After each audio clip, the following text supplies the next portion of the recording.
Weight is over. Devil celebration ನಾವು ನೋಡ್ತಾ ಇದ್ದೀವಿ. ಸೊ ಇವತ್ತು ಕ್ಲಿಯರ್ ಆಗಿದೆ, ಅಭಿಮಾನಿಗಳು ಎಂಜಾಯ್ ಮಾಡಿದ್ದಾರೆ. ಏನು ಹೇಳ್ತಾರೆ ಡೆವಿಲ್ ಸೆಲೆಬ್ರೇಷನ್ ಮತ್ತು ವೈಬ್ರೇಷನ್? ಸೆಲೆಬ್ರೇಷನ್ ನೋಡ್ತಾ ಇದ್ರೆ ಇದು ಅಂದರೆ ಯೂಶಲಿ ಸೆಲೆಬ್ರೇಟ್ ಮಾಡ್ತಾರೆ, ಬಟ್ ಸ್ಪೆಷಲಿ ಈ ಸತಿ ದರ್ಶನ್ ಸೆಲೆಬ್ರಿಟೀಸು ಈ ಸಿನಿಮಾನ ಬೇರೆ ಲೆವೆಲ್ಗೆ ಎತ್ಕೊಂಡು ಹೋಗ್ತಾ ಇದ್ದಾರೆ. ತುಂಬ ಖುಷಿ ಆಗುತ್ತೆ ನೋಡ್ತಾ ಇದ್ರೆ ಅದೆಲ್ಲ. ನಾನು ಸೋಷಿಯಲ್ ಮೀಡಿಯಾ ಓಪನ್ ಮಾಡಿದಾಗೆಲ್ಲ ಬರೀ ಅದರದೇ ವೀಡಿಯೋಸ್ ನೋಡ್ತಾ ಇದ್ದೀನಿ ನಾನು. ಇನ್ನು ಬೇರೆ ಏನು ನಡೀತಾ ಇಲ್ಲ ಪ್ರಪಂಚದಲ್ಲಿ ಅನ್ಸಕ್ಕೆ ಸ್ಟಾರ್ಟ್ ಆಗ್ಬಿಟ್ಟಿದೆ. ನಿಮ್ಗೆ ಏನು ಅನಿಸ್ತದೆ? ರಿಪೋರ್ಟ್ ಏನು ಬಂತು ಸರ್? ತುಂಬ ಚೆನ್ನಾಗಿದೆ ಅಂತ ಹೇಳಿದ್ರು, ತುಂಬ ಖುಷಿ ಪಡ್ತಾ ಇದ್ದಾರೆ, ಎಂಜಾಯ್ ಮಾಡ್ತಾರೆ. ಅವ್ರಿಗೆ 2 ಕ್ಯಾರೆಕ್ಟ್ರೂ ಸಪ್ರೇಷನ್ ತುಂಬ ಚೆನ್ನಾಗಿ ಆ್ಯಕ್ಟ್ ಮಾಡಿದ್ದಾರೆ ದರ್ಶನ್ ಅಂತಿದ್ರು. ಆ್ಯಂಡ್ ಕಾಮಿಡಿ ಎಂಜಾಯ್ ಮಾಡ್ತಿದ್ದಾರೆ. ಸೊ ಈಗ ನಾನು ನೋಡ್ಬಿಟ್ಟು ಡಿಸೈಡ್ ಮಾಡೋಕೆ ಏನು ಅವ್ರು ಹೇಳ್ತಾರೆ ನಿಜಾನ ಸುಳ್ಳು ಅಂತ. ಶೂಟಿಂಗ್ ಸಂದರ್ಭದಲ್ಲಿ ಯಾವತ್ತಾದ್ರೂ ಹೋದಾಗ ಈ ಥರ ಏನಾದರೂ ಈ ಸಂದರ್ಭದಲ್ಲಿ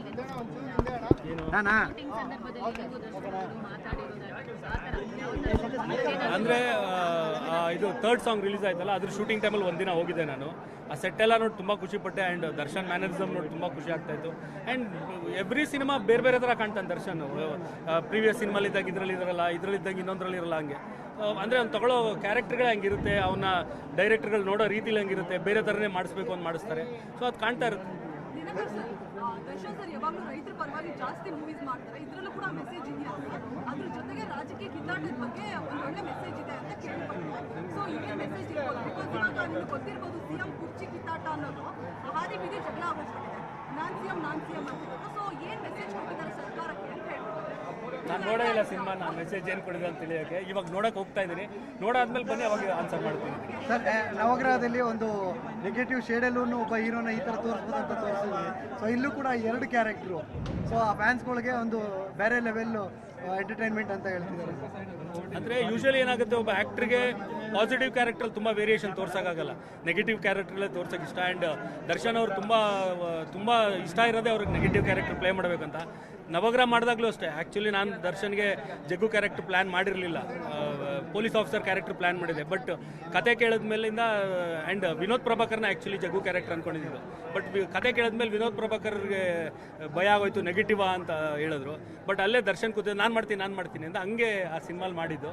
ಆ್ಯಂಡ್ ಗೊತ್ತಿತ್ತು ಅವ್ನು ಅಲ್ಲ ಕ್ಯಾರಿ ಅಲ್ಲ, ತುಂಬ ಚೆನ್ನಾಗಿ ಆ್ಯಕ್ಟ್ ಮಾಡ್ತಾನೆ ಅನ್ನೋದು ಗೊತ್ತಿತ್ತು.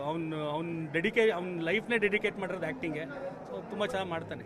ನಿಮಗೆ ಬಂದಿರೋ ಮಾಹಿತಿ ಪ್ರಕಾರ ಡೆವಿಲ್ ಧನುಷ್ ಯಾವ ಪಾತ್ರ ಅಭಿಮಾನಿಗಳನ್ನ ಹೆಚ್ಚು ಎಂಟರ್ಟೈನ್ಮೆಂಟ್ ಮಾಡಿದೆ ಅಂತ?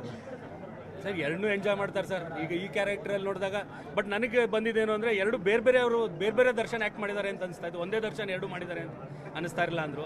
ಸೊ ಅದನ್ನು ನಾನು ನೋಡಬೇಕು, ನಾನು ತುಂಬ ಎಕ್ಸೈಟ್ ಆಗಿದ್ದೀನಿ ಅದನ್ನ ಹೆಂಗೆ ಪರ್ಫಾರ್ಮ್ ಮಾಡಿದ್ದಾರೆ ನೋಡೋಕ್ಕೋಸ್ಕರ. ಸರ್, ಸಾರಥಿ ಸಂದರ್ಭದಲ್ಲಿ ಇದೇ ಸಿಚುವೇಶನ್ ಅನ್ನು ನೀವು ಎದುರಿಸಿದ್ರಿ, ಈಗ ಮತ್ತೆ ಅಂತಹ ಒಂದು ಪರಿಸ್ಥಿತಿಯನ್ನು ಎದುರಿಸ್ತೀವಿ. ಸೊ ನಿಮಗೆ ಈ ಒಂದು ಫೀಲ್ ಸರ್ ಹೆಂಗೆ ಕೊಡುತ್ತೆ? ಇದ್ದಿದ್ರೆ ಅವ್ರು ಏನಾದರೂ ನಿಮ್ಮ ಹತ್ರ ಶೇರ್ ಮಾಡ್ಕೊಳ್ತಾ ಇದ್ರು, ಬಟ್ ಈ ಸಿಚುವೇಶನನ್ನು ಯಾವ ಥರ ಹ್ಯಾಂಡಲ್ ಮಾಡ್ತಾ ಇದ್ರು? ಅವತ್ತಿನ ಡೈರೆಕ್ಟ್ ಅಲ್ಲ ಹೆಂಗೆ ಅಂದರೆ, ಈಗ ಫಸ್ಟ್ ಟೈಮ್ ಆ ಥರ ಆದಾಗ ತುಂಬ ಭಯ ಇರುತ್ತೆ ಏನಾಗುತ್ತೆ ಅಂತ. ಸೊ ಅದ್ರಲ್ಲಿ ಪ್ರೂವ್ ಮಾಡಿಬಿಟ್ರು ಅವ್ರು ದರ್ಶನ್ ಸೆಲೆಬ್ರಿಟೀಸು, ನಾವು ಹೆಂಗಿದ್ದೀವಿ ನಿಮ್ಮ ಜೊತೆಲಿ ಅಂತ.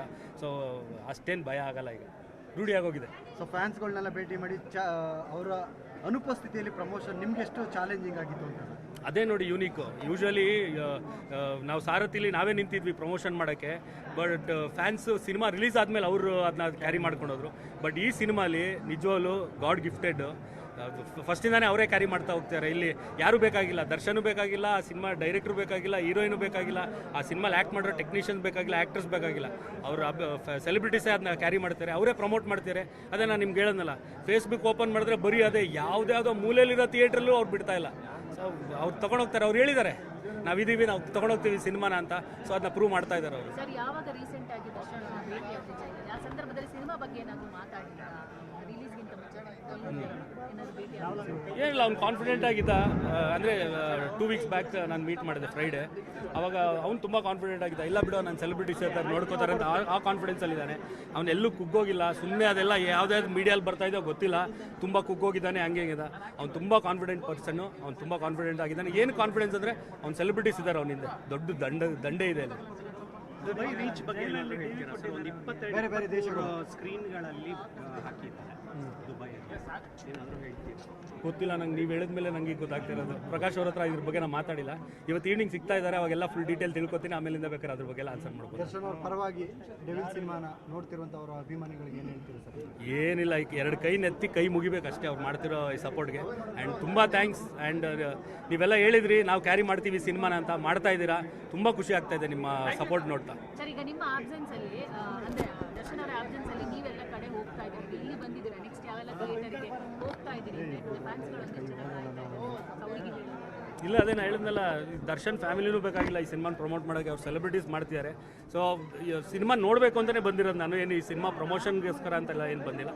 ಸಿನಿಮಾ ನೋಡೋಣ, ಫ್ಯಾನ್ಸ್ ಜೊತೆಲಿ ಎಂಜಾಯ್ ಮಾಡೋಣ. ತುಂಬ ವರ್ಷ ಆಗಿತ್ತು ನಾನು ದರ್ಶನ್ ಸೆಲೆಬ್ರಿಟೀಸ್ ಜೊತೆಲಿ ಕೂತ್ಕೊಂಡು ಸಿನಿಮಾ ನೋಡಿ, ಅದಕ್ಕೋಸ್ಕರ ಬಂದಿರೋದು. Thank you sir. Thank you. Cinema